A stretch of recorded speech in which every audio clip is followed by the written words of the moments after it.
The final entry in our supply search series is the defender focused stage, the gear energy search. This is where you'll be farming materials to upgrade, you guessed it, your gear. This one's a bit different than the others in that there are different rarities of this resource, and as you climb to higher stages, higher rarities will drop.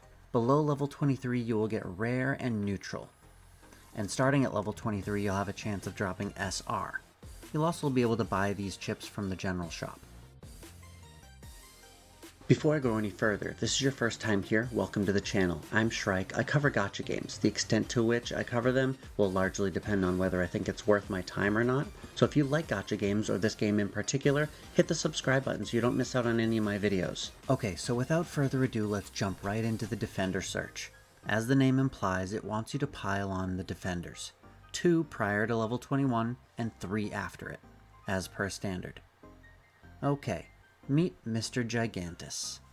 Swings an arm toward the nearest target to deal extremely powerful damage and cast knockback and stun effects. Strikes the ground toward the nearest target to deal powerful damage within a wide range and casts a stun effect.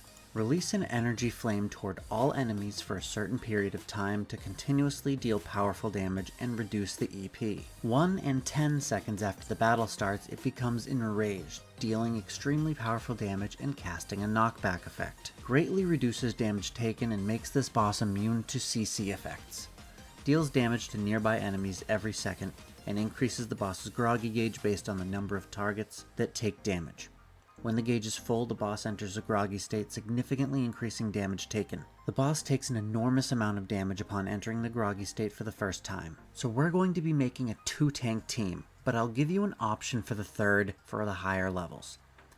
But let's just get the other units out of the way first. 2 attackers, ideally single target nukers.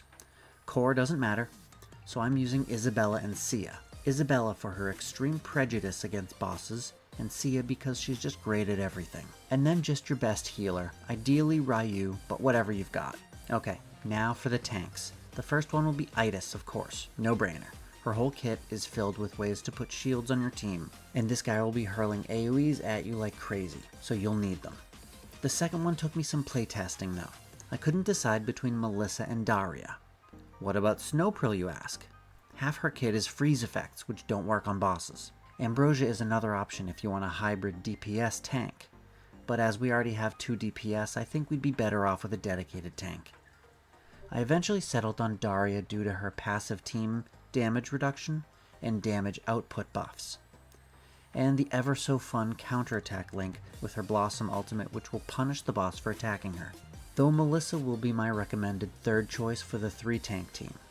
And the decision was a close one, so if you prefer her, feel free to use her. You do you. Her gimmick is summoning copies of herself that can reflect damage when attacked, and a passive reflect just naturally. She has a small heal and shield, but where she really shines is in the data tower. Most of her kit kicks online specifically there, but she can still do well here with her reflects. I should probably mention here that there will be a tank releasing eventually named Ileana, which will actually challenge Itis for title of best tank in game. So it goes without saying that at that point a 2-tank team would be Itis and Ileana. Next, tactics. As for formation, I've been using Bunker for the AoE resist, and it works really well. But I haven't tested them all out, so if you found another that works better, feel free to let me know in the comments. As for S-Trigger, since Big Boy's got a big ol' stun that can really turn your day sour, I recommend Threat Analysis, and of course using it on manual. You'll learn when he's about to stun your whole team, and you just slap it down right before that and inoculate yourself against it. Here's what the Awake Blossom loadout looks like, and here are my badges for full transparency. Okay, let's get it started.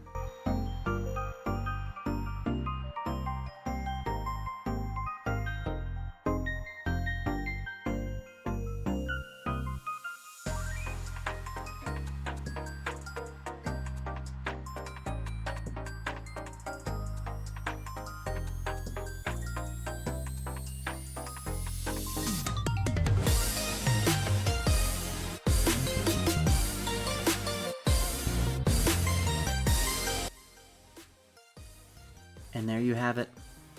What I like about these search dungeons is that you use a different team for each one. All the different mechanics are so varied. It's really fun. Let me know in the comments if you thought of something that I missed, or if you used a different team. Alright, I'm gonna fly. Have a nice one.